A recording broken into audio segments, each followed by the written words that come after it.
dirahmati Allah Subhanahu wa Ta'ala. Seperti kenyataan yang kita lihat bahwa pada saat ini untuk menggali atau mencari ilmu agama ini sudah berbeda dengan mencari ilmu. Kalau mencari ilmunya kita bisa bersabar, bisa meluangkan waktu, bahkan sampai meninggalkan keluarga di tempat yang sangat jauh guna mencari ilmu dunia. Itu kita bersabar. Jadi tingkat-tingkat dari dasar sampai tingkat tertinggi itu kita bersabar. Tetapi mencari ilmu agama ini andai kata kita bisa menyamakan seperti itu untuk mencari ilmu agama ini, alangkah kita. Dan pagi ini kita bisa berkumpul di sini untuk mencari ilmu. Mudah-mudahan Allah menolong kita bersama. Bapak Ibu dirahmati Allah. Pada pagi ini ada beberapa susunan acara yang akan kita lewati. Yang pertama adalah pembukaan, yang kedua seputar dari hadis Nabi, dan kemudian dibuka dengan kajian rutin yang akan disampaikan oleh Ustaz Bapak Muhammad Hafid.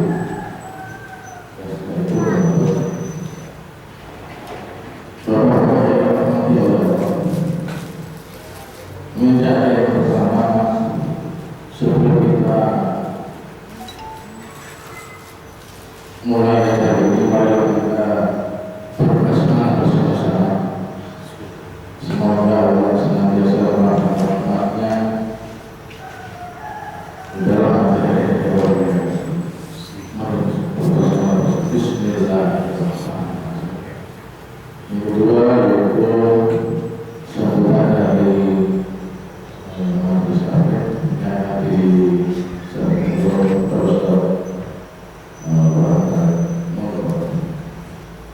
Assalamualaikum warahmatullahi wabarakatuh. Waalaikumsalam. Alhamdulillah, alladzi arsala rasulahu bil huda wa dinil haq liyudhhirahu 'ala dini kullihi wa kafa billahi shahida. Asyhadu an la ilaha illallah wahdahu la syarika lahu wa asyhadu anna Muhammadan abduhu wa rasuluhu la ilaha illallah. Allahumma shalli ala Muhammad wa ala ali Muhammad. A'udzu billahi minasyaitonir rajim. Bismillahirrahmanirrahim. Ya ayyuhalladzina amanu taqullaha wa tanzur nafsun ma qaddamat lighad wattaqullaha innallaha khabirun bima ta'malun. Sallallahu alaihi wasallam. Subhanallah wa la ilaha illallah. Bapak-bapak yang dirahmati Allah, yang terhormati Bapak Ketua Pimpinan Bapak Ketua Suci. Alhamdulillah pada pagi hari ini Bapak Hadir kebetulan beliaunya sibuk dan untuk hari ini insyaallah beliaunya bisa hadir pada majelis ini. Dan kami hormati Bapak Pimpinan Ranting Lombok, yaitu Pak Yusuf dan Pak Doni. Yang terhormat Ustaz Imam Putih serta Bapak Pimpinan Ranting se-Kecamatan Seraja. Marilah pada kesempatan yang mulia ini kita senantiasa mengucapkan syukur kepada Allah Subhanahu wa Ta'ala yang telah memberikan segala nikmat kepada kita semua, baik kesehatan, Islam, lebih-lebih kesempatan sehingga kita masih diberikan kesempatan oleh Allah Subhanahu wa Ta'ala untuk dapat hadir dalam majelis yang mulia ini, yaitu kajian rutin rakaat pertama secara pembelajaran terakhir. Mudah-mudahan dengan niatan yang ikhlas kita berangkat dari rumah untuk mencari ilmu. Mudah-mudahan apa yang kita lakukan pada pagi hari ini dikatakan oleh Allah Subhanahu wa Ta'ala. Salam dan salam kepada Rasulullah sallallahu alaihi wasallam. Beliaulah sebagai uswatul hasanah yang patut kita contoh dan patut kita teladan. Bapak-bapak yang berhormat, yang pertama yang perlu kami sampaikan adalah majelis taklim mohon maaf atas mundurnya beberapa waktu untuk kajian. Insya Allah mundurnya itu 2 bulan lagi. Jadi kita mundur itu disebabkan yang pertama adalah menetapkan hari berkaitan dengan Idul Adha kemarin, sehingga ada waktu tapi ada kedua. Dan pada akhirnya teman-teman, kalau misalkan karena acara akad pertama, kalau diselenggarakan akad kedua, nanti yang dikhawatirkan adalah waktu itu molor, jadi tidak bisa konsisten akad pertama. Kemudian yang kedua, untuk yang bulan kemarin itu memang kami mohon maaf, kebetulan majelis taklim ini rata-rata bekerja di SD Muhammadiyah 1 yang berjaga. Dan kebetulan Pak Herinya yang selama ini mencari ustadz yang menghubungi Ustadz Mahfudi dan Ustadz Sudi itu kemarin sempat lupa iya punya besok Pak ya, sehingga pada kemarin itu dihubungi Ustadz Imam, kata gini, bisa kapan kita Ustadz Imam atau Ustadz Sudi itu dihubungi ada acara. Nah, terus saya menyampaikan seperti itu, terus gimana Pak? Iya, jadi untuk kemarin itu memang kesalahan kami. Jadi sebagai koordinator dan majelis taklim kami secara pribadi dan teman-teman itu mohon maaf karena saking sibuknya disibukkan dengan rapotan juga, sehingga program yang seharusnya kemarin sudah jalan untuk bulan kemarin itu akhirnya tidak terlaksana. Alhamdulillah pada pagi hari ini sudah 3 minggu setelah Imam kita hubungi dan beliaunya alhamdulillah waktunya tidak ada juga, dan pada pagi hari ini beliaunya sudah ada. Yang kedua adalah dalam waktu kita insya Allah majelis taklim akan mengadakan pelatihan dai. Insya Allah pada waktu dekat ini akan kita bicarakan dengan majelis taklim. Jadi nanti di antara bapak-bapak dari ranting mungkin yang mau mengikuti ataupun ini pembahasannya ataukah pelatihan dai ini dikhususkan untuk semuanya atau untuk tertentu misalkan, atau diambil ranting berapa yang ranting itu nanti kita bicarakan berikutnya.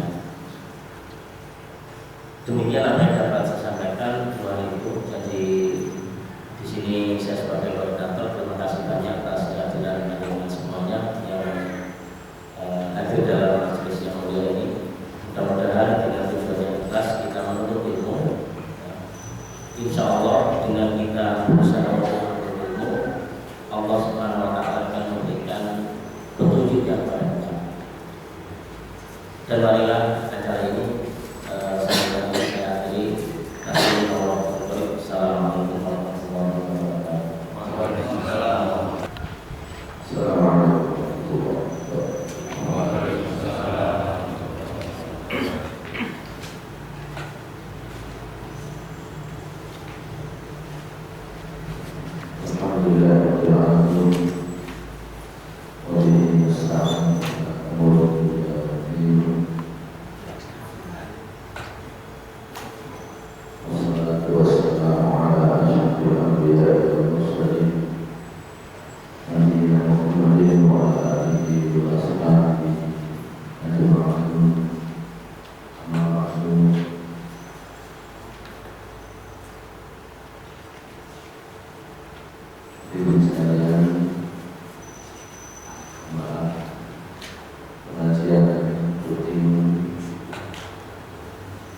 pimpinan Jamaah Muhammadiyah Sidoarjo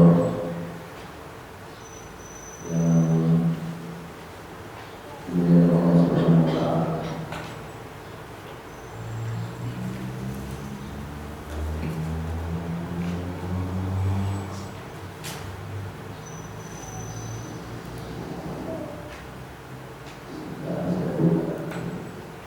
Kebetulan laptop saya lama itu nggak bisa dipakai karena chargernya.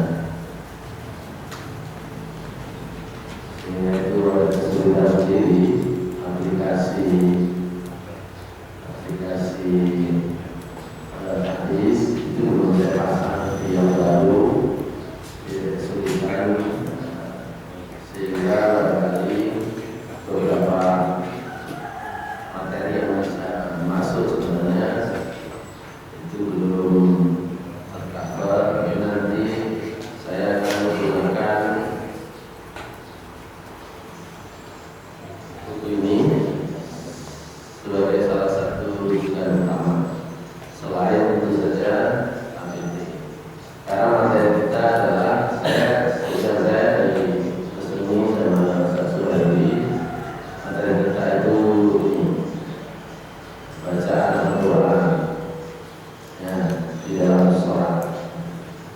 Bacaan Al-Quran itu kalau di APT itu tidak banyak dibahas, tapi rupanya itu banyak variasi dan macam-macamnya gitu. Di buku ini dijelaskan lebih detail, lebih rinci. Tapi tetap saya akan buka APT untuk melihat lebih langsung apa yang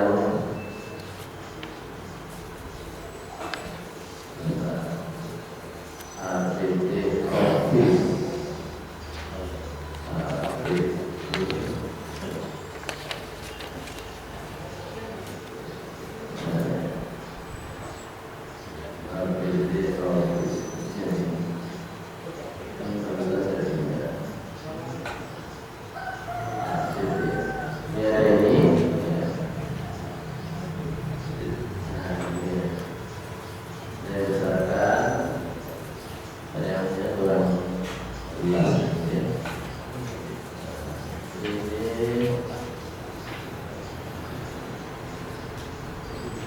gimana ini supaya kelihatan sebelumnya.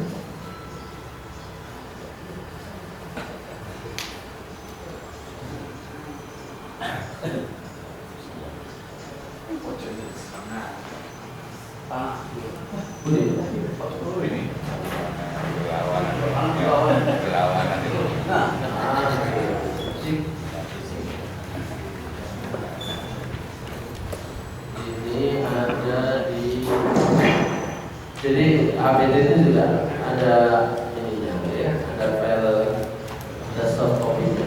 Nah, insyaallah pembahasannya tentang sholat itu ada di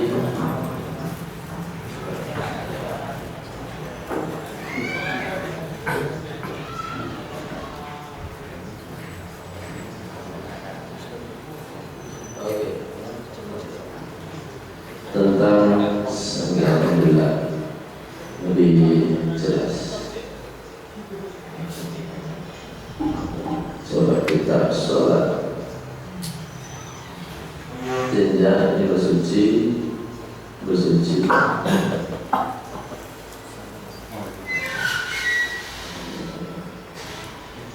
ini kita sholat. Sholat kalau tidak salah ada di nomor A dari sini. Terus yang di fotokopi itu keterangan tambahan. Tadi saya kira yang di fotokopi itu keterangan tambahan, fokusnya tentang beberapa contoh surat yang dibaca, yang bisa dibaca di dalam sholat, ini kan, dan surat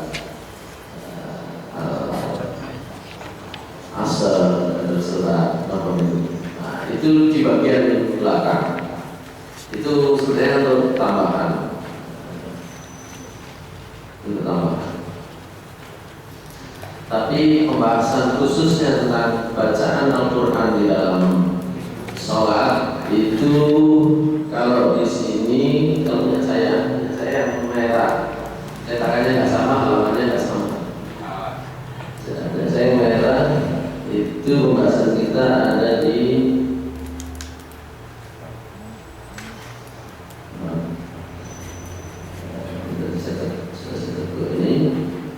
ada di halaman 79. Ini ada di halaman 79 atau menyanjurkan sisi 1 atau 2 halaman. Ya kalau di HPD. Di situ dijelaskan tentang tata cara sholat. Tsumma sta'idz qailan a'udzu billahi minasyaitonir rajim. Tsumma qra' al-basmalah, tsumma qra' al-fatihah wa qul ba'daha amin. Tsumma qra' suratan minal Qur'an bi tadabburin wa tartilin. Yang artinya kurang lebih.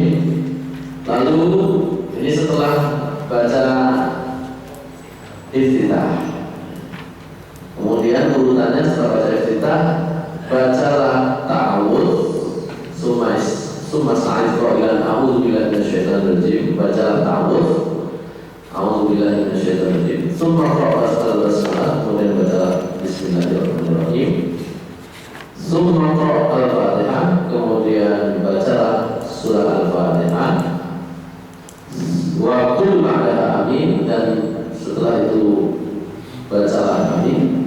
Summa qra' suratan minal Qur'an, kemudian bacalah salah satu surat daripada Al-Qur'an bitadabburin, dengan penuh perhatian, mentadabburi ya, wa tartil, dan dengan tartil, dengan perlahan.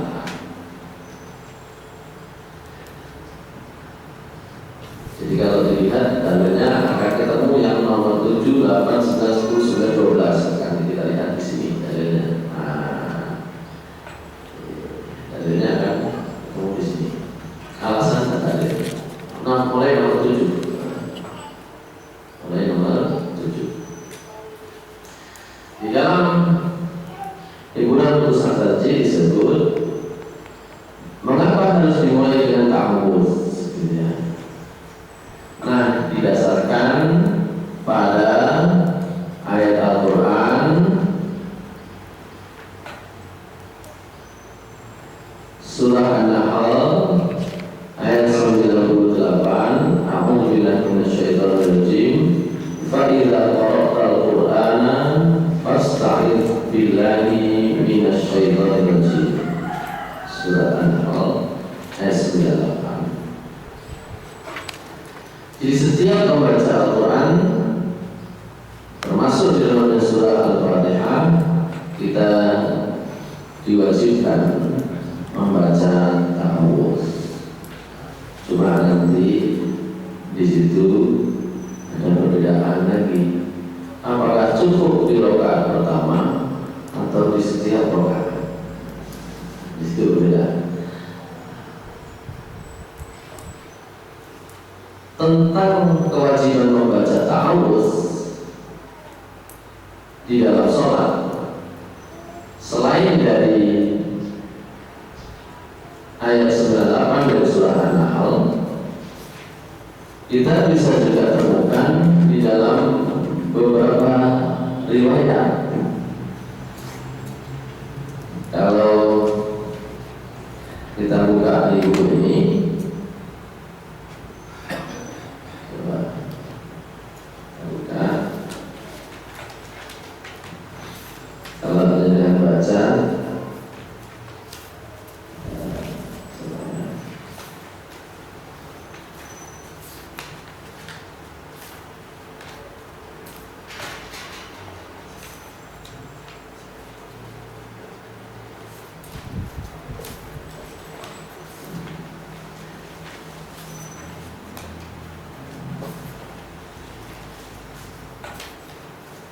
Ini baca surat Al-Fatihah. Di sini di halaman, saya kira banyak yang sudah punya yang buku ini.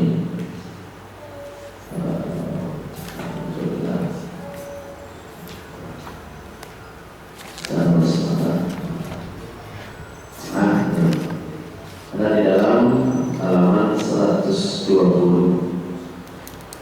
dan 120 ya. Jadi pertama memang berdasarkan surat An-Nahl ayat 98. Nah kemudian contoh bacaannya seperti apa?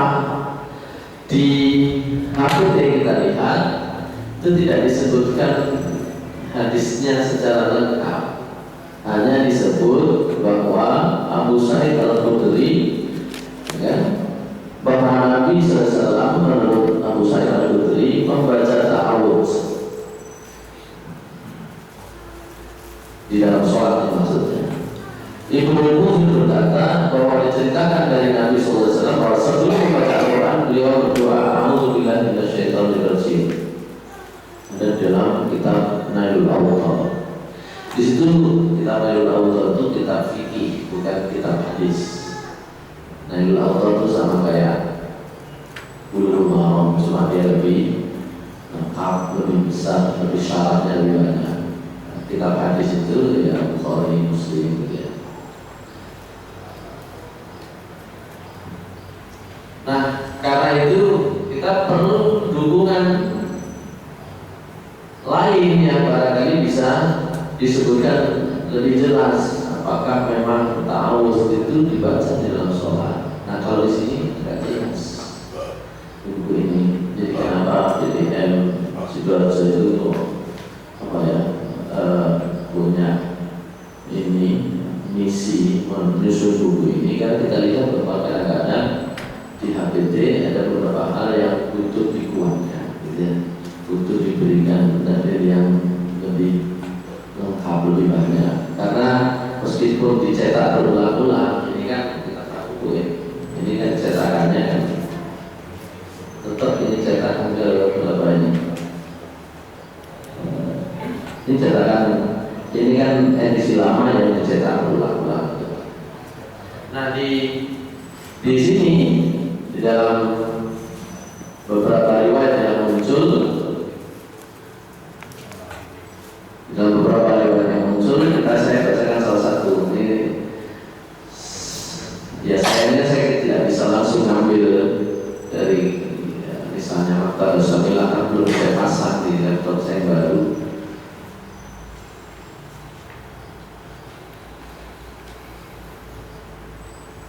Ada dalil yang umum.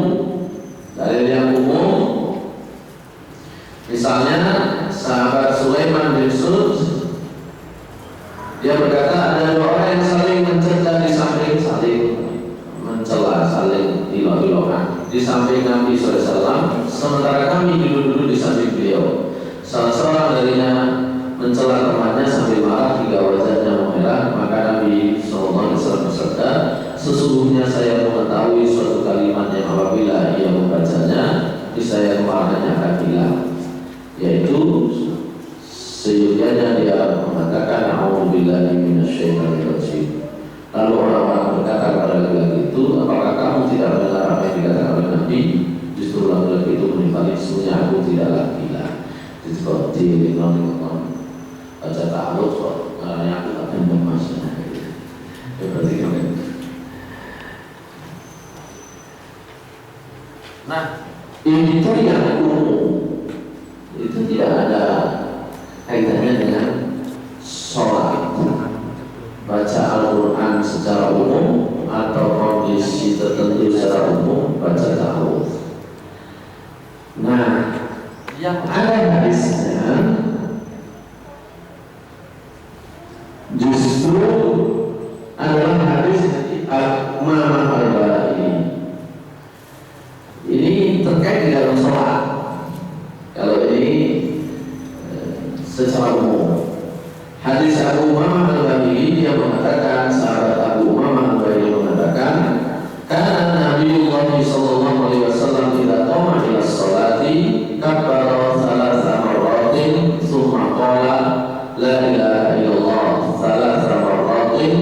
wa subhanallah wa bihamdi salasa marratin summa qala a'udzu bika minasy syaithanir rajim min hamzihi wa nafthihi wa nafsihi. Kata Abu Umamah Al-Bahili, apabila Nabi SAW berdiri sholat, beliau bertakbir 3 kali, kemudian mengatakan la ilaha illallah 3 kali, kemudian mengatakan subhanallah wa bihamdi 3 kali, lalu mengatakan a'udzu bika minasy syaithanir rajim min hamzihi wa nafsihi. Jadi setelah takbir nanti tentang bacaan tak apa itu takbir memang banyak, gitu ya. Nabi memberikan beberapa contoh juga. Kalau Nasiruddin Albani mengkoleksi ada sekitar 14 bacaan ta'awudz, gitu ya. Nah, hadis ini hanya menjelaskan bahwa kalau beliau takbir, beliau baca, kalau beliau berdiri sholat, beliau takbir, kemudian beliau takbir 3 kali, kemudian beliau baca la ilaha illallah 3 kali, kemudian baca subhanallah wa bihamdihi 3 kali, kemudian ta'awudz. Tapi ta'awudznya a'udzu bika minasy syaithanir rajim min hamzihi wa nafthihi wa nafsihi. Hadis riwayat Ahmad. Hadis yang lain, hadis Abu Sa'id Al-Khudri yang di sini disinggung, ya, tapi tidak disebut. Di sini disinggung, tapi tidak disebut. Hanya disebut, ya kan? Abu Sa'id Al-Khudri bahwa Nabi membaca ta'awudz, ya kan? Sebagaimana yang disebut dalam kitab Al-Muhadzab. Hadisnya mana kan yang disebut? Maka di sini juga sudah diturunkan disebut, ya. An Nabi Sa'id Al-Khudri qala Rasulullah sallallahu alaihi wasallam idza qama min al-laili kabbara thumma yaqulu subhanakallahumma wa bihamdika wa tabaraka ismuka ta'ala jadduka wa la ilaha ghairuka thumma yaqulu la ilaha illallah thalathan thumma yaqulu Allahu akbar kabiran thalathan a'udzu billahi as-sami'il 'alim minasy syaithanir rajim min hamzihi wa nafthihi wa nafsihi thumma yaqra'u qala Abu Dawud wa hadzal hadits yaquluna huwa an Ali bin Ali an Hasan mursalan al-Wahbu bin Ja'far. Tapi nanti ada persoalan dengan hadis. Tadi saya baca dulu hadisnya. Dari Abu Sa'id Al-Khudri, beliau menceritakan apabila Rasulullah SAW bangun untuk sholat malam, beliau bertakbir, kemudian beliau berdoa. Ini bacaan iftitah yang lain. Kalau saya waktu mondok di Persis, ini andalannya teman-teman, kenapa yang paling pendek? Sudah tahu Allah bahwa ini, tapi karena ini hadisnya statusnya waktu itu statusnya Hasan, maka ini aja yang pendek dulu gitu. Jadi kalau di pesantren Persis itu karena kajiannya itu sering buku, maka biasanya yang dipilih itu aturan yang paling ringan, gitu. Aturan yang paling ringan yang dipakai. Kalau HBD membuat panduan sholat, yang dipakai itu pertama yang paling sahih, yang paling disebut tarjih. Yang kedua, kalau tidak paling sahih, yang paling banyak digunakan oleh Nabi. Sehingga seperti Allahumma ba'id ini di samping sahih juga yang dipahami, dibaca nanti ketika sholat fardu. Meskipun diketahui juga sholat sunnah beliau, sholat malam beliau itu bacaan iftitahnya berbeda. Saya lanjutkan. Apabila Rasulullah SAW bangun untuk sholat malam, beliau bertakbir kemudian mengucapkan subhanakallahumma wa bihamdika wa tabaraka ismuka wa ta'ala jadduka wa la ilaha ghairuka. Ini yang paling pendek bacaan. Ada 2 riwayat ini, ada yang sampai sini saja, tapi ya, kebetulan di sini ada tambahannya. Apa itu tambahannya? Setelah subhanallah wa bihamdika wa tabaraka ismuka wa ta'ala jadduka wa la ilaha ghairuka, beliau membaca la ilaha illallah 3 kali, kemudian takbir 3 kali, beliau bertahawud dengan a'udzubillahi samiil alimi minasyaitonir rajim min hamzi wa nafthihi wa nafthihi. Berbeda. Yang di sini berbeda dengan yang pertama tadi. Yang pertama a'udzubika minasyaitonir rajim min hamzihi wa nafthihi wa nafthihi. Kalau di sini a'udzubillahi samiil alimi minasyaitonir rajim min hamzihi wa nafthihi wa nafthihi. Summa kemudian baru baca Al-Fatihah. Jadi hadisnya jelas, lebih jelas. Cuma di sini ada keterangan tentang hadis ini. Apa itu? Abu Daud berkata, beberapa perawi mengatakan hadis ini dari Ali bin Ali dari Al Hasan secara mursal, dan ada keraguan dari Ja'far. Hadis riwayat Abu Dawud nomor 658 dan hadis Tirmidzi nomor 225. Kualitas hadis ini diperselisihkan. Ibnu Huzaimah menganggap hadis ini sahih, tapi Ahmad bin Hanbal menyatakan hadis ini tidak sahih. Perbedaan pendapat tersebut bersumber dari Ja'far bin Sulaiman dan Ali bin Ali al-Yasuri yang kualitasnya diperdebatkan. Meski demikian, Ahmad bin Hanbal mengamalkan hadis ini sehingga tidak sahihnya hadis ini menurut Ahmad adalah hasan, tetapi Nasiruddin Albani menilai hadis ini derajatnya sahih. Sehingga secara pribadi saya biasanya menggunakan a'udzubillahi samiil alim minasyaitonir rajim. Tapi apa yang dipakai dalam Ibnutul Husnul Tarjih itu juga standar. Karena Al-Quran itu menyatakan faidha qara'al Quran fasta'idz billahi minasyaitonir rajim, maka ta'awudz billahi minasyaitonir rajim itu standar.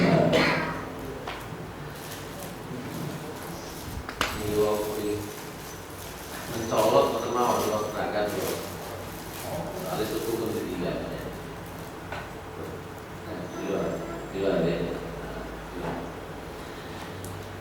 dari dua. Jadi biasanya memang para ahli fikih itu memutuskan apakah ini ada doanya atau tidak dan sebagainya itu dengan melihat beberapa keterangan secara komprehensif. Pertama, dari umumnya setiap baca Al-Quran adalah dengan ta'awudz. Yang kedua, membaca Al-Quran di dalam sholat, karena itu berlaku hukum umum membaca ta'awudz. Berlaku umum membaca ta'awudz. Pertanyaan selanjutnya, apakah kondisi sholat sebagai kondisi khusus itu bacaannya tetap bacaan yang umum atau ada bacaan yang khusus? Oh, ternyata ada bacaannya. Maaf, yang pertama ternyata di dalam sholat Nabi juga membaca, gitu ya. Berdasarkan dalil hadis yang hasan menurut sebagian. Ada yang menyatakan sahih, meskipun Imam Ahmad bin Hanbal hadis ini memiliki kelemahan, tapi secara umum dia berstatus hasan. Nah, bagaimana ternyata di dalam bacaan Al-Quran, bacaan ta'awudz yang ada di dalam hadis itu ternyata ada tambahan kalimatnya. Nah, apakah berlaku yang umum tadi itu atau berlaku yang khusus? Di situ kemudian memunculkan pendapat yang berbeda. Karena secara umum ta'awudz itu cukup dengan a'udzubillahi minasyaitonir rajim, maka cukup dengan a'udzubillahi minasyaitonir rajim. Ada yang berpendapat karena ada contoh yang lebih lengkap, maka ada yang membaca lebih lengkap. A'udzubillahi samiil alim minasyaitonir rajim min hamzihi wa nafthihi wa nafthihi.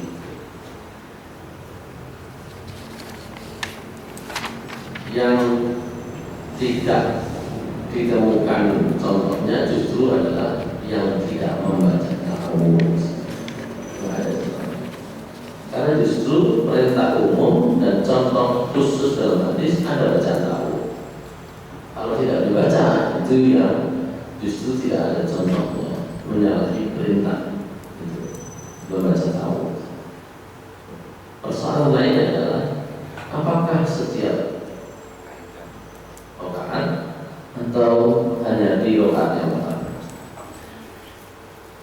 Hadis ini itu hanya bicara di rakaat pertama, tapi di Muhammadiyah ada perbedaan pendapat. HBT tidak memberikan penjelasan detail, tapi praktek antara satu PDM dengan PDM yang lain berbeda. Misalnya kita Surabaya setiap rakaatnya, oke. Dan Surabaya setiap rakaat ta'awudnya. Belum semuanya. Maksudnya Belum Pak.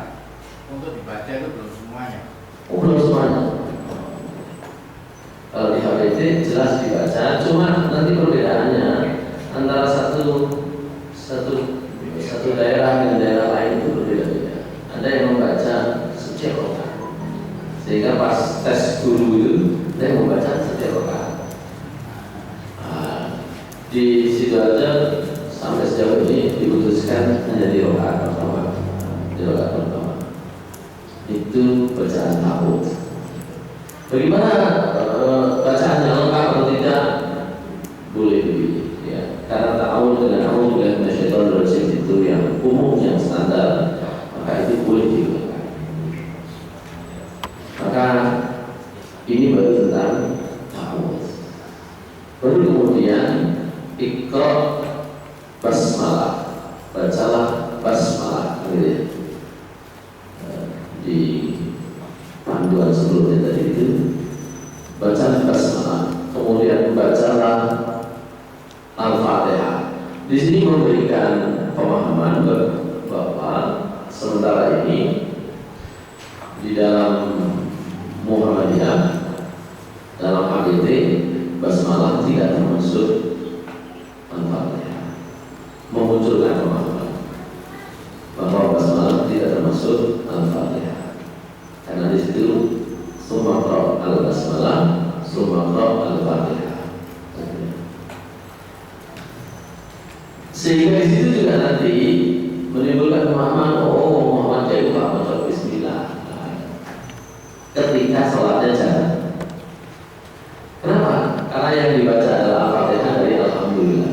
Di kalangan kita itu ada yang tidak baca Bismillah memang.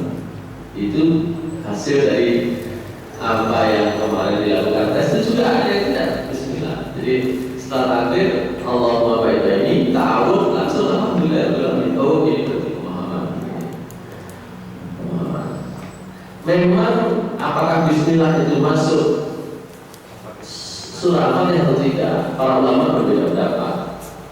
Meskipun secara umum, termasuk kalau kita lihat Mushaf Utsmani, ya, yang kita bisa baca itu Bismillah termasuk dalam Al-Fatihah, termasuk ayat. Bismillah di ayat yang lain tidak, gitu ya. Nah itu perlu diperjelas. Kita perlu memperjelas bahwa Muhammadiyah tidak secara tegas menyatakan bahwa Bismillah tidak termasuk Al-Fatihah, tapi panduan sholat itu menimbulkan pemahaman seperti itu. Nanti kadang-kadang berbeda. Ayat pertama ini kok Bismillah, ini kalau ini Bismillah tidak termasuk ayat, kan gitu, itu nanti salah. Jadi jumhur ulama termasuk Mushaf Utsmani yang kita sering baca itu memasukkan basmalah itu sebagai bagian dari surat Al-Fatihah. Sehingga kalau ada pernyataan di dalam HBT yang menyebut summa al-basmalah, summa al-Fatihah, itu hanya untuk memudahkan pemahaman kita tentang keharusan baca Bismillah tapi secara sirri ketika jamaah. Itu nanti konsekuensinya di sana. Jadi basmalah tetap dibaca secara sirri baru Al-Fatihah, gitu. Maksudnya baru Alhamdulillah, gitu ya. Yang dikeraskan itu terkait dengan bacaan ketika sholat jamaah untuk imam. Setelah kalau bacaan surah Al-Fatihah tidak ada perdebatan bahwa Nabi kita Muhammad SAW bersabda bahwa la sholata liman lam yaqra la sholata liman lam yaqra bi Fatihatil Kitab. Ya. Ini hadisnya. Jadi kalau tentang Bismillahirrahmanirrahim dan kemudian sampai dengan surah Al-Fatihah, ini dalilnya. Saya sholat di belakang Abu Hurairah, maka ia membaca Bismillahirrahmanirrahim lalu membaca Indul Al-Quran. Nah, ini pernyataan di dalam HPT tadi itu didasarkan pada hadis ini. Baca Bismillahirrahmanirrahim kemudian baca Al-Fatihah. Di kalangan para ulama memang ada yang berpendapat berbeda dengan status Bismillah itu. Tapi kita terakhir kita mengatakan bahwa bacaan Al-Fatihah itu adalah rukun sholat. Kalau dalam tata sholatnya mazhab Syafi'i itu rukun. Kalau di Muhammadiyah biasanya tidak dibagi mana rukun, mana sunnah itu terbagi. Selalu berapa itu muncul selesai. Apa yang dilakukan oleh Nabi itu tidak dibagi-bagi menjadi mana rukun, mana wajib, mana sunnah, gitu ya. Meskipun nanti pada pembahasan yang lebih rinci kita butuh membahasnya, karena tadi termasuk ditanyakan apakah bacaan kalau imam membaca lengkap Rabbana lakal hamdu milku samawati wa milku ardi wa milku ma syi'ta min syai'in ba'du, apakah makmum juga harus baca lengkap, gitu ya. Karena itu ibadah sholat yang diberikan oleh beliau itu baca saja, tidak dibagi-bagi. Ini syaratnya adalah Rabbana lakal hamdu, sunnahnya adalah ini, enggak gitu. Terus baca aja itu. Nah, biar dipahami dibaca itu. Bahwa ada yang membaca hanya Rabbana lakal hamdu, karena dalam contoh itu memang ada yang demikian, enggak masalah. Gitu. Tidak dibagi menjadi, kalau dalam mazhab Syafi'i, dalam pembahasan fikih sholat dalam mazhab Syafi'i kan yang rukun itu gerakannya. Kalau bacaan yang rukun itu hanya takbir dan Al-Fatihah. Yang lain itu sunnah. Rukun itu rukun, bacaannya sunnah. Sujud itu rukun, bacaannya sunnah. Jadi meskipun sujud nggak baca, itu sah sholatnya. Meskipun rukun nggak baca doa, sah sholatnya. Yang penting gerakannya. Begitu. Tapi di Muhammadiyah tidak dipisah-pisah supaya ya kita sebisa mungkin meniru saja. Nah, bahwa di dalamnya ada alternatif doa, nah itu boleh. Makanya jangan kalau ikut sholat jamaah di masjid yang bermadzhab Syafi'i, ya, gitu.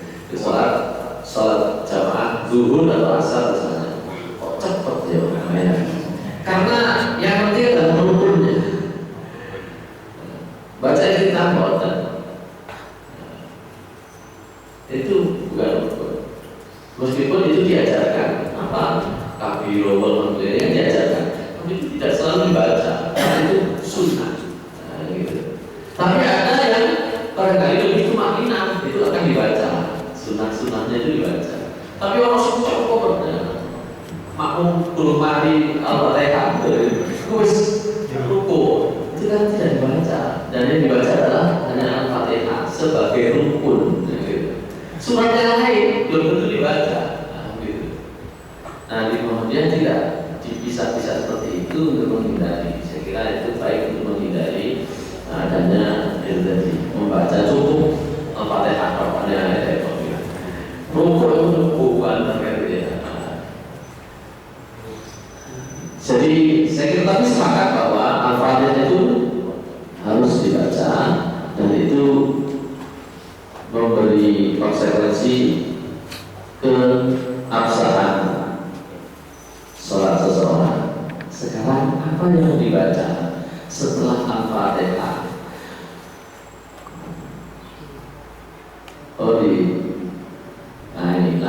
Ini hadisnya berikutnya nomor 9. Salat liman la yaqra bi Fatihah kita. Kalau tadi di Ummul Quran Kita cari yang lain bacaan setelah Al-Fatihah. Amin, ya. Tuh, di sini akan disebut amin secara jelas tegas. Ini berdasarkan hadis, "Idza amana al-imam fa'aminu fa innahu man wafaqa ta'minuhu ta'minal malaika yufru lahu ma taqaddama min dhanbihi." Jadi amin itu memang harus dibaca. Meskipun kalau dengan baca surat Al-Fatihah di dalam mushaf itu mengatakan amin ini. Enggak ada. Silakan dicek. Di Al-Qur'an enggak ada aminnya. Nah, gitu ya.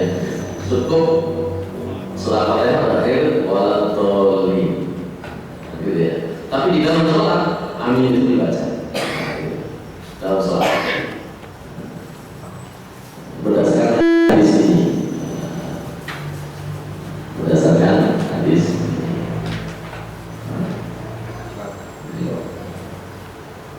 Kecepatan. Jadi kosong. Nah sekarang bacaan setelah Al-Fatihah. Saya masuk ke sini aja, baca setelah Al-Fatihah. Kalau di situ contohnya mau surat Al-Asr, Al-Ma'un, An-Nasr. Itu sekarang Al-Ikhlas.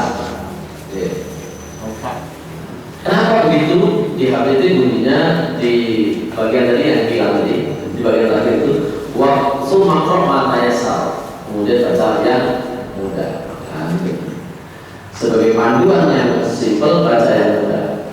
Tapi kalau dengan baca yang ini, nah di situ banyak variasinya. Kita lihat contohnya dulu. Nah, sebelum kita bicara variasinya. Kita lihat contoh dari Nabi.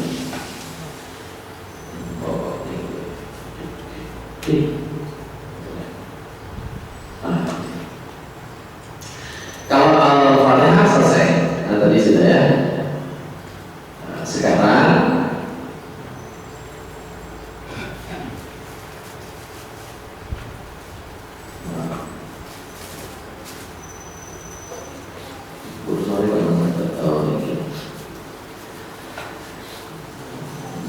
para sahabat di sini tidak dibahas di HPT, tidak dibahas secara rinci.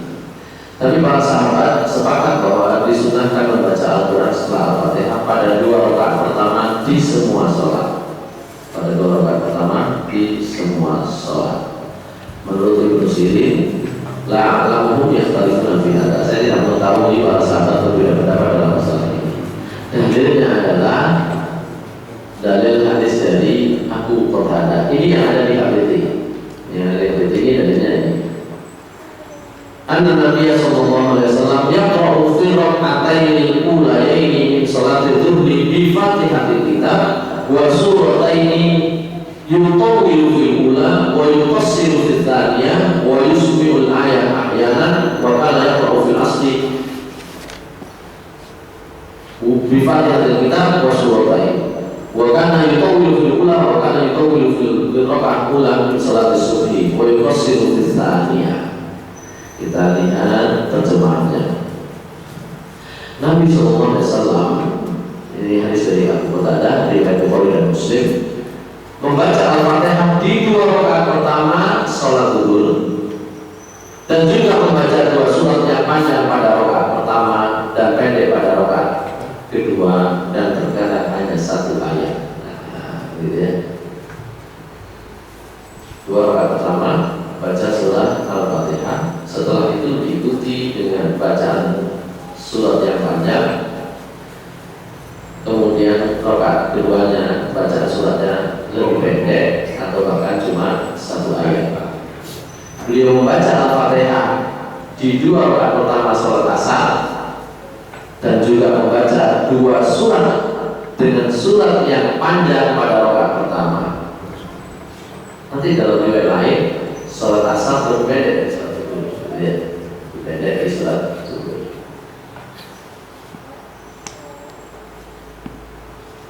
Beliau juga biasanya memperpanjang bacaan surat di rakaat pertama sholat subuh dan memperpendeknya di rakaat kedua. Ini nanti menjadi panduan. Di sini dijelaskan tentang bagaimana sebaiknya, gitu ya. Karena pilihannya adalah nanti rakaat pertama surat apa, rakaat kedua surat apa. Rakaat pertama apakah lebih pendek, apakah rakaat kedua, rakaat pertama apakah surat dengan urutan lebih awal, kemudian rakaat berikutnya urutan berikutnya, atau diutamakan yang rakaat pertama itu lebih panjang, yang penting lebih panjang, rakaat kedua yang penting lebih pendek. Itu nanti ada beberapa soal di situ. Tapi kita lihat contoh-contohnya dulu. Jadi dari sini bisa diketahui bahwa Nabi biasa membaca surat itu rakaat pertama lebih panjang dari rakaat kedua. Apakah itu zuhur, apakah itu asar, apakah itu subuh. Tapi nanti ketika masuk surat apa yang dibaca, nah, kita akan tahu ternyata kadang-kadang ukuran panjang pendek itu menjadi lebih lebih fleksibel. Kenapa? Karena di hadis yang lain itu disebut bahwa yang penting itu urutan. Nabi urutannya itu surat ini baru surat ini, surat ini baru surat ini. Sebentar saya. Jadi hadis ini hanya menyatakan bahwa rakaat pertama bacaan suratnya lebih pendek dari rakaat kedua. Gitu ya. Kalau rakaat ketiga dan keempat dalam sholat zuhur dan asar, saya kira tidak terlalu bermasalah, sepakat bahwa yang dibaca adalah Al-Fatihah saja. Meskipun nanti ada yang berpendapat boleh juga membaca yang lain, ada juga yang berpendapat 4 rakaat itu Al-Fatihah saja. Nah, gitu, nanti ada pendapat seperti itu. Hadis ini dulu bahwa rakaat pertama lebih panjang bacaan suratnya dari rakaat kedua. Sekarang hadis berikutnya tentang sholat maghrib. Rasulullah SAW pernah membaca surat An-Tur, Al-A'raf, dan Al-Mursalat ketika sholat maghrib. Meskipun nanti ada juga hadis yang menyebut biasa beliau menggunakan surat Al-Kafirun dan An-Nasr, ya, Al-Kafirun dan An-Nasr. Tapi kita lihat ini dulu. Hadisnya Sahih Muslim. Aku dengar Rasulullah SAW membaca surat An-Tur pada sholat maghrib. Pada sholat maghrib membaca surat An-Tur. Dari Imam bin Hakam hadisnya berbeda lagi. Zaid bin Sabit berkata, mengapa kau membaca? Jadi Marwan bin Hakam itu pernah ditegur oleh Zaid bin Sabit karena sholat maghrib itu cepat sekali, pendek sekali. Zaid bin Sabit bertanya kepadanya, mengapa kau membaca surat yang pendek-pendek ketika sholat maghrib? Aku pernah melihat Rasulullah SAW membaca surat yang paling panjang. Marwan berkata, wahai Abu Abdillah, apa yang kau maksud surat yang paling panjang? Dia menjawab Al-A'raf. Surat Al-A'raf, surat maghrib itu kira-kira setengah jam.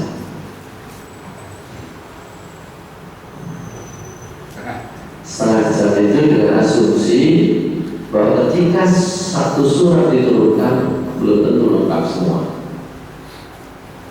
Ya. Al-A'raf itu 100 berapa ayatnya?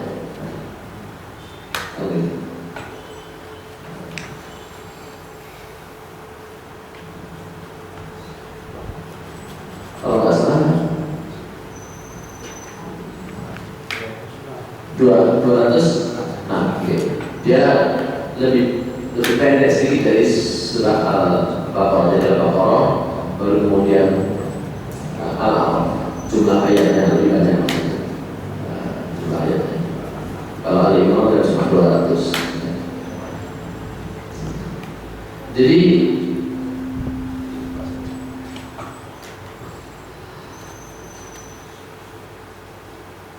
itu yang kedua.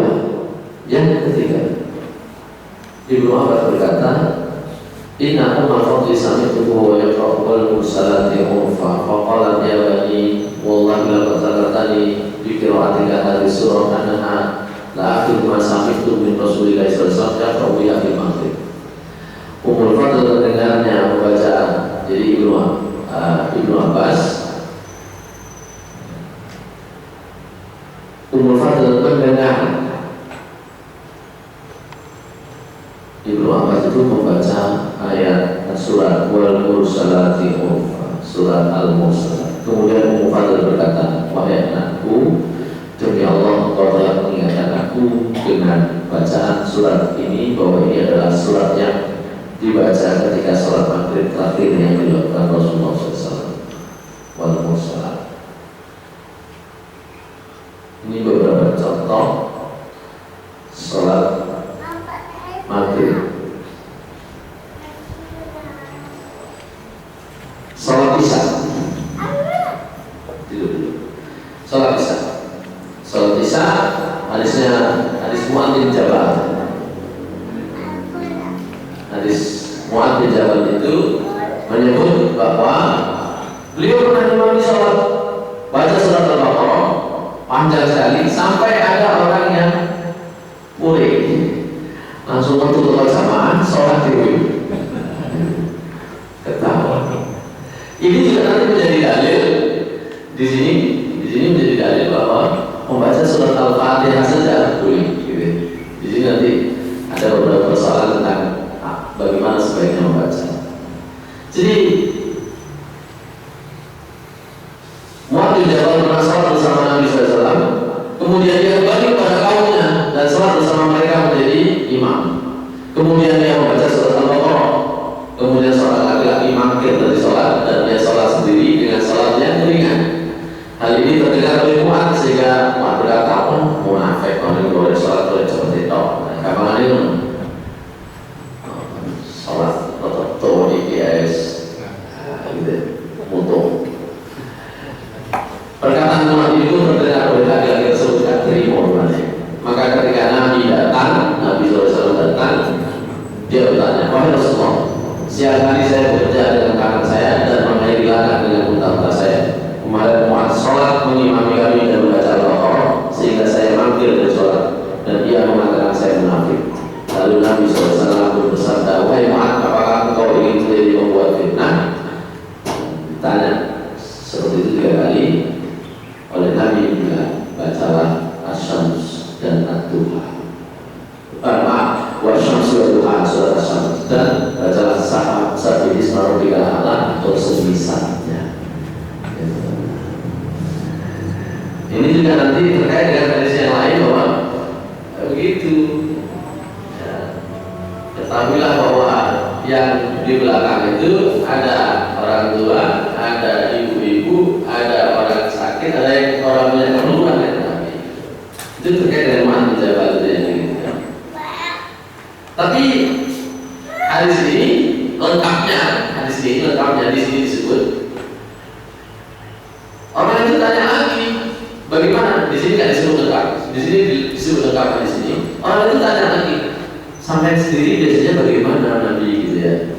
Jadi Mu'adz tidak disuruh baca surat Asy-Syams atau surat Al-A'la atau surat yang semisalnya. Tapi orang itu penasaran, sampai sendiri gimana? Saya dengan Mu'adz itu 11-12 mirip-mirip saja dia tahu kira-kira gitu. Cuma ini karena ada orang seperti ini punya keperluan Nabi itu kemudian memahami, jadi tidak bisa dipaksakan. Jadi tapi orang itu tanya dalam hadis yang lebih lengkap ini sampai sendiri bagaimana Nabi? Saya dengan Mu'adz itu seperti ini, seperti dari ini gitu. Kodok gitu gitu. Jadi itulah kenapa panjang dan pendek kalau sudah jamaah itu memperhatikan juga kebiasaan jamaah. Kalau jamaahnya biasanya sudah biasa panjang monggo, atau memang sudah diedukasi agak lama dibaca dengan panjang monggo. Tapi kalau tidak pendek-pendek.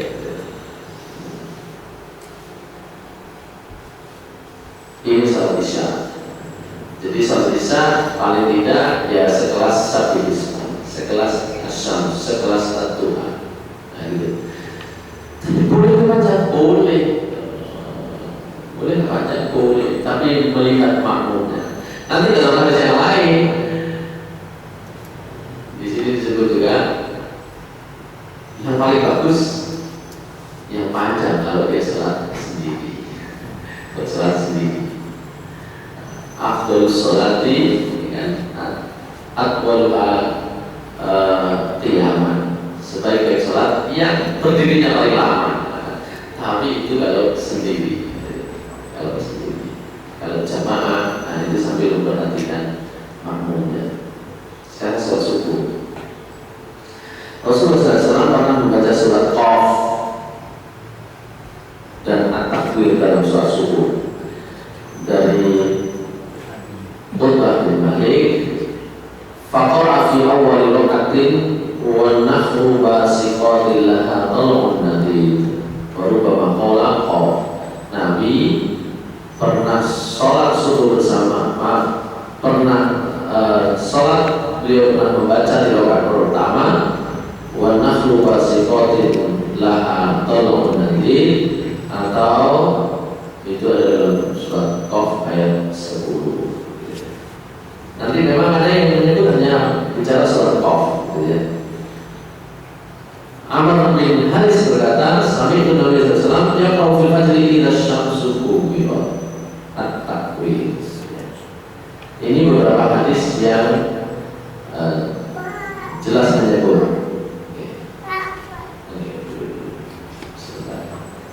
Kemudian tinggal salat zuhur dan asar. Kami mengira-ngira panjang sholat Rasulullah SAW ketika sholat zuhur dan asar. Kami mengira-ngira 2 rakaat pertama beliau pada sholat zuhur yaitu sekedar bacaan surat Alif Lam Mim Tanzil atau surat As-Sajdah. Kira-kira 30 ayat.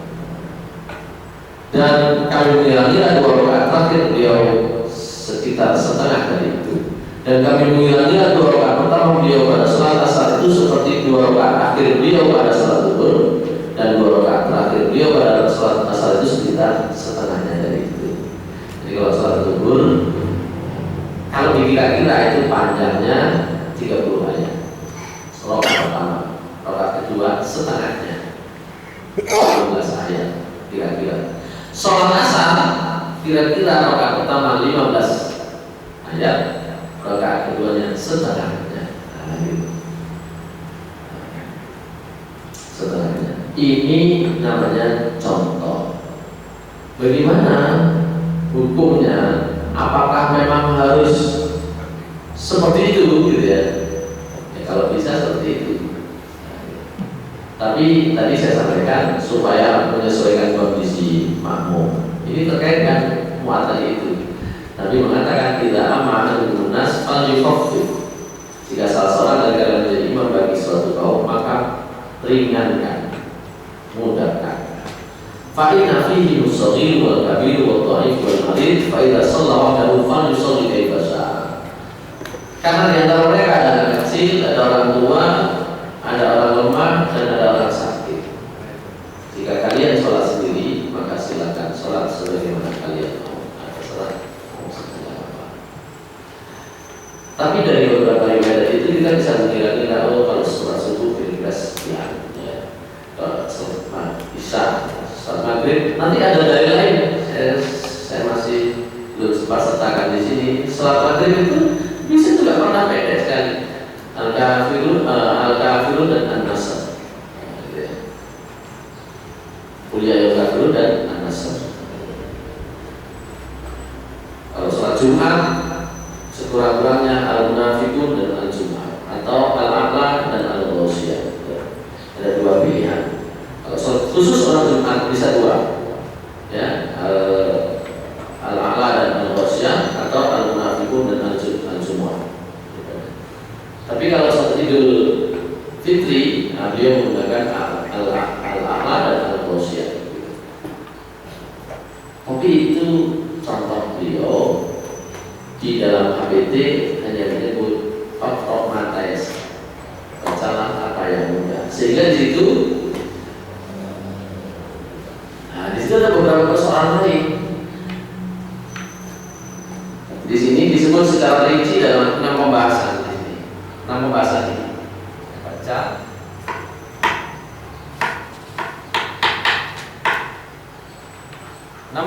itu yang pertama adalah hanya membaca surah Al-Fatihah.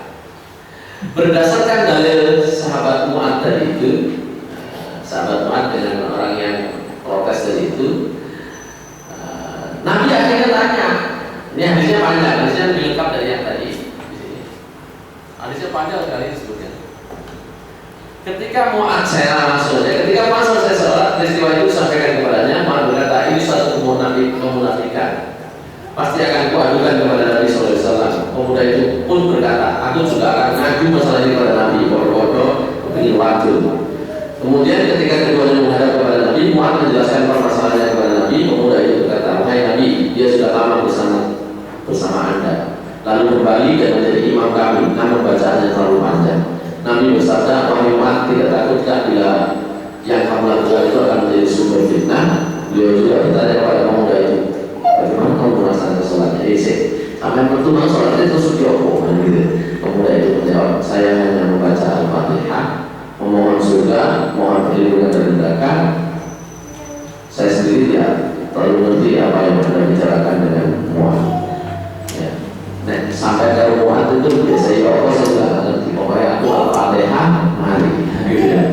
Nabi bersabda, sesungguhnya antara aku dan dia dengan Mu'adz sebagai posisi kedua jadi ini anak itu pada Mu'adz itu. Tapi dalam ilmu hadis apa yang dilakukan oleh orang tadi itu ketika oleh Nabi itu tidak disalahkan, itu disebut takrir persetujuan. Jadi Nabi membolehkan. Sehingga bolehkah hanya membaca surah Al-Fatihah? Boleh. Tapi Nabi juga memberikan penjelasan aku itu tahu. Gitu. Itu yang pertama. Jadi kalau hukumnya boleh. Tapi poin terakhirnya nanti kalau di sini poin terakhirnya adalah sebaiknya adalah yang paling panjang bacaannya, khususnya ketika sholat sendiri. Kalau sholat dengan makmum kondisional, makmum sholat raweh sarakaat misalnya setiap rakaat itu satu juz ya, kan harus tahu ini. Makmumnya biasanya begitu. 3 rakaat, 23 rakaat 7 menit, kayak itu fenomena. Yang jelas ada batas kebolehan lebih panjang, tapi ada batas minimum paling pendek adalah tumanina. Nah itu, kalau tidak nanti kena mencuri sholat, kan gitu ya. Jadi batas pendeknya itu ada. Batas pendeknya adalah tumanina. Kalau tidak tumanina, nggak bisa, nggak boleh. Sekarang yang kedua, bagaimana untuk satu surat untuk satu rakaat? Satu surat untuk satu rakaat itu ada dalilnya. Satu surat untuk satu rakaat dalilnya adalah hadis riwayat Muslim, Abu Dawud, Tirmidzi, Nasa'i, Ibnu Majah, Ahmad dan Darimi. Telah menceritakan kepada kami Yahya bin Yahya dan Abu Bakar dan Abu Syaibah dan Ishaq, semuanya dari dalil bahwa ada sahabat Nu'man bin Bashir berkata, Rasulullah SAW biasa membaca surat Al-A'la dan surat Al-Ghasyiyah dalam sholat 2 hari raya dan sholat Jumat. Bila sholat itu berkaitan dengan hari Jumat, beliau juga membaca kedua surat tersebut dalam kedua sholat itu. Jadi satu surat untuk satu rakaat. Satu rakaat surat Al-A'la, satu rakaat surat Al-Ghasyiyah. Satu rakaat surat tertentu, satu rakaat surat yang lain. Itu juga biasa dilakukan Nabi dan boleh. Itu juga yang biasa atau banyak kita temukan. Sekarang yang ketiga, satu surat untuk 2 rakaat. Misalnya surat Sekolah misalnya An-Naba dibaca untuk 2 rakaat misalnya, setengah di rakaat pertama, selebihnya di rakaat kedua misalnya. Ada hadis yang diriwayatkan oleh Samurah bin Jundab dari Samurah bin Jundab, sahabat ini mengatakan, karena Rasulullah SAW yusolli sholawat, karena dia sholat itu mulai yusalluna al-yawm, walakinnahu kana yukhafifu, karena sholat itu akhafu min sholat itu, maka dia yaqra'u fil fajri al-waqi'ah wa nahwaha minas sholat. Kata Samurah, Rasulullah SAW melaksanakan sholat seperti sholat yang kalian laksanakan pada hari ini, akan tapi beliau meringankan atau memendekkan. Oh, berarti sholat yang dilakukan bersahabat itu agak panjang. Sholat beliau lebih ringan ketimbang sholat kalian. Dalam sholat fajar atau sholat subuh beliau membaca surat Al-Waqi'ah dan surat-surat yang semisalnya. Berarti surat subuh misalnya surat Al-Waqi'ah, ya wis. Atau tadi sempat disinggung di hadis yang tadi surat Qaf, dia sudah setengahnya dihabiskan di rakaat pertama, setengahnya dihabiskan di rakaat kedua. Ini pemahaman yang muncul dari hadis semacam ini. Meskipun nanti, misalnya teman-teman salaf misalnya itu menganggap ini bukan sunnah. Yo, kita mau satu surat, gitu. Dengan dalil yang sama. Dalilnya ini sama. Tapi beliau memahaminya, mereka memahaminya, teman-teman salaf memahaminya surat Al-Waqi'ah dan surat-surat yang semisalnya. Berarti surat Al-Waqi'ah, paling surat-surat yang semisalnya di rakaat kedua. Tapi kalau kita lihat secara umum dari ini, itu nggak begitu. Ya itu namanya pemahaman itu, namanya itu. Bahwa surat Al-Waqi'ah itu dihabiskan lebih pendek, ya itu untuk menjadi lebih ringan. Ini kan konteksnya hadis ini bahwa Nabi itu sholat subuh dengan para jamaah, para sahabat itu ringan, artinya lebih ringan dari yang mungkin dilakukan oleh sahabat yang kepingin sholat atau kan gitu. Ini dari hadis itu. Satu surat untuk 2 rakaat. Yang ketiga, yang keempat, beberapa surat untuk 1 rakaat. Beberapa surat untuk 1 rakaat.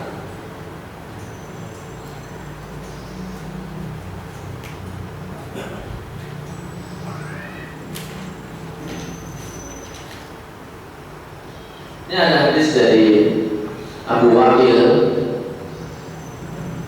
dari Ibnu Mas'ud. Sahabat Abdullah bin Mas'ud berkata, "Qara'tul mufassalah al-laila fi rak'atin faqala hadaka al-syikri laqad araftu an-nadha'ir allati kana Nabi sallallahu alaihi wasallam yakrumu bainahunna fatadara 20 suratan min al-mufassal suratayn fi kulli rak'atin." Jadi seorang laki-laki datang kepada Ibnu Mas'ud dan berkata, "Tadi malam aku membaca surat-surat Al-Mufassal dalam 1 rakaat." Surat Mufassal itu surat-surat seperti dari Ad-Duha sampai Mufassal itu dibagi 3. Ada namanya At-Tiwal. Surat Mufassal itu surat-surat yang yang ayatnya pendek-pendek, tapi memang ada yang panjang. Itu misalnya mulai seperti surat An-Najm, seperti surat Al-Waqi'ah. Itu surat-surat yang potongan ayatnya pendek-pendek, tapi dia masuk kategori panjang. Sampai mana? Sampai surat An-Naba. Jadi juz 29 sampai surat An-Naba itu mufassal, tapi yang jumlah ayatnya banyak. Nah, ada yang middle, yang tengah-tengah. Setelah An-Naba sampai Ad-Duha. Di situ ada At-Takwir, di situ ada Abasa, di situ ada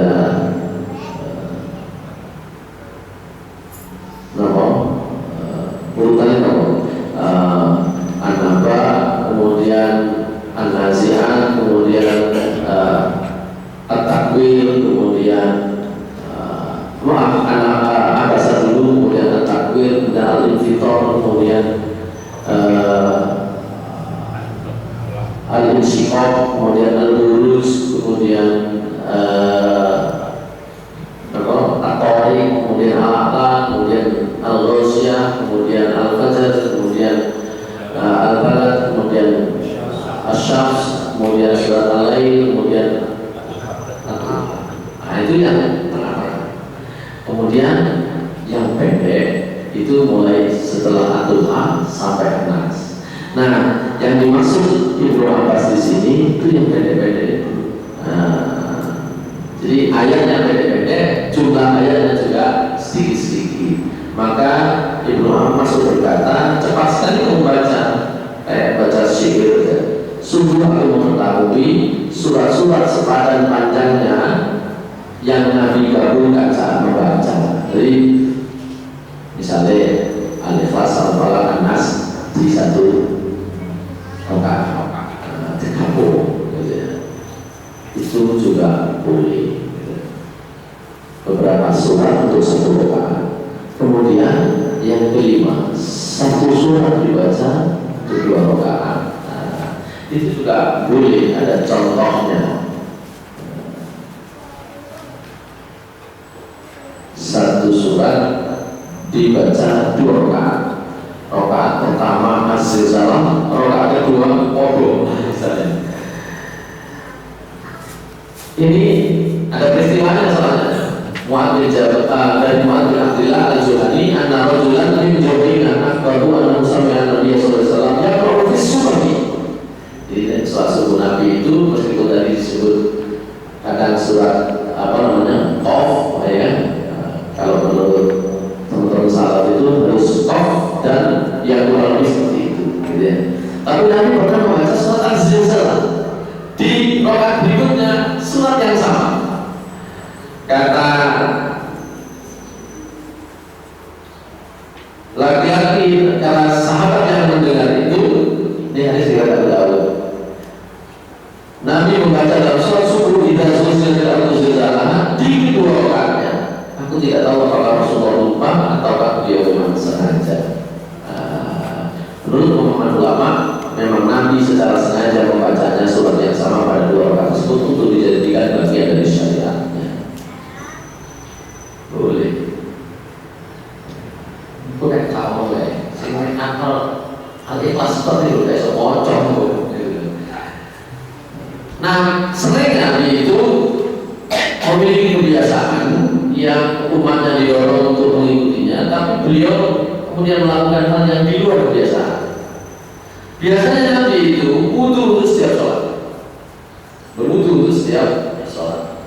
Tapi suatu saat ketika ketika Fathu Mekah, kalau salah, beliau sholat wudu untuk satu wudu untuk semua sholat. Sampai Umar itu bertanya, Nabi, engkau melakukan hal yang tidak pernah engkau lakukan sebelumnya. Jadi sholat 5 waktu wudunya cuma sekali. Maka Nabi mengatakan, saya memang sengaja melakukannya. Itu bisa dipahami bahwa Nabi memberikan keringanan kepada umatnya untuk kondisi tertentu. Boleh dari sisi tertentu. Ayam itu wudu terus, sementara ada situasi yang lebih sulit yang itu kita bisa lakukan. Sama ketika Nabi itu misalnya beliau selalu bersiwak, gitu ya. Itu kebiasaan Nabi. Tapi Nabi sendiri mengatakan kalau tidak memberatkan pasti saya wajibkan, saya perintahkan. Gitu ya. Jadi Nabi itu kadang melakukan hal yang agak berbeda seperti ini tadi. Di surat Az-Zilzalah mana? Nah itu untuk memberikan pengajaran dan itu supaya kita bisa terima yang begitu boleh. Yang terakhir, satu ayat untuk satu rakaat. Satu ayat untuk satu rakaat. Biar praktek yang pondok itu sih nakal. Alif lam mim Allahu akbar makna basic. Sing nakal itu. Tapi kayak baru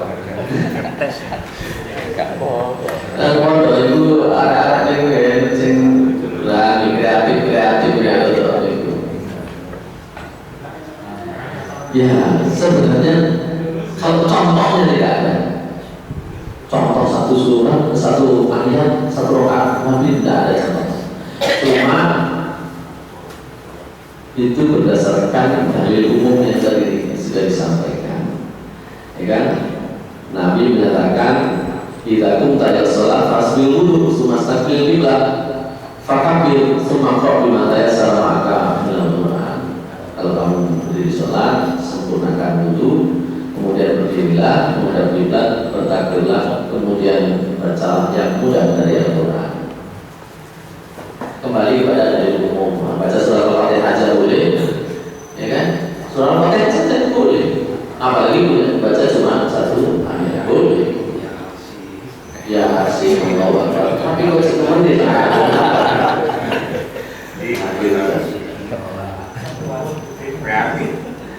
kreatif mana nanti deh gue kalau rame salah itu rame menurut penting nanti imam kan tengkol pada dulu imamnya ini giliran nanti imam orang sih di mana baik biasa gitu. Itu kurang lebih tentang bacaan Al-Quran di dalam sholat. Di dalam hadis tidak disebut secara detail, yang disebut hanya baca yang mudah. Itu prinsipnya. Itu standar minimum. Tapi kemudian kalau kita lihat contoh-contoh, kita akan tahu bahwa Nabi itu biasanya Al-Jum'ah Al-Munafiqun itu bukan Al-Munafiqun. Tapi kalau lihat sholat dulunya nanti rakaat pertama, surat di rakaat pertama 2 kali dari bacaan surat di rakaat kedua. Nah, berarti lihat sebaiknya memang sesuai urutan. Kemudian yang kedua, setelah sesuai urutan, yang di rakaat pertama itu lebih panjang dari rakaat kedua. Misalnya surah An-Naba, kalau jangan baca sampai ayat 20 itu insya Allah lebih panjang dari sisanya, gitu ya. Misalnya surah Al-Jum'ah, baca aja dari ayat pertama sampai misalnya ayat ke 9 ya, ayat ke 8, nomor sebenarnya zalikum khairul lakum in kuntum ta'lamun, kayak gitu ya. Sanes apa namanya gitu. Kalau itu ayat 9 kalau nggak salah. Baru nanti rakaat kedua ya ayyuhalladzina amanu idza nudiya lis-salati min yawmil jumu'ati fas'au ila dzikrillah wa bayi, gitu ya. Itu ayat 9-nya misalnya. Itu di rakaat kedua. Jadi lebih pendek di rakaat kedua. Tapi itu tidak diatur oleh Nabi, tapi Nabi mencontohkan Nabi itu lebih panjang di rakaat pertama daripada di rakaat kedua. Nabi itu biasanya mengurutkan. Meskipun kalau menggunakan dalil awalnya yang mudah, sing rakaat pertama moco misalnya kita jangan pendek, rakaat kedua moco al-Qur'an lebih panjang, itu kurang enak ya. Secara umum itu yang barangkali bisa kita bahas pagi hari ini. Saya kembalikan kepada pembawa acara, atau sementara saya tutup dulu. Assalamualaikum warahmatullahi wabarakatuh.